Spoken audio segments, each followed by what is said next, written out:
جھوٹ بولنا گناہ کبیرہ ہے۔ سبحان اللہ، کیسی پیاری شریعت اللہ کے نبی نے ہمیں عطا فرمائی۔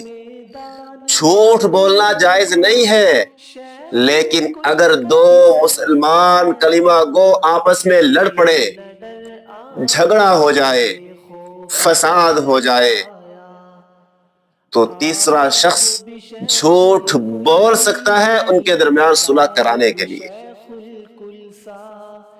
ایسی ایسی تعریفیں کر دے دونوں کے پاس جا کر، ایک کے پاس جائے، یار دوسرا تو آپ کے بارے میں ایسے ایسے کہہ رہا ہے، دوسرے کے پاس جائے، یار وہ تو آپ کی بہت تعریفیں کر رہا ہے۔ صلح کے لیے دونوں کو آمادہ کرنا تاکہ آپس میں صلح کر لے۔ جائز ہے جھوٹ بولنا، لیکن اس جھوٹ کے اندر کسی کے خلاف ایسی بات نہ کہی جائے جو اس کی ذات یا اس کے کردار کو مجروح کرے۔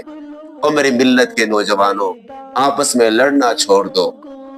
او امت محمدیہ کے لاڈلو، آپس میں یہ بغض کینہ رکھنا چھوڑ دو۔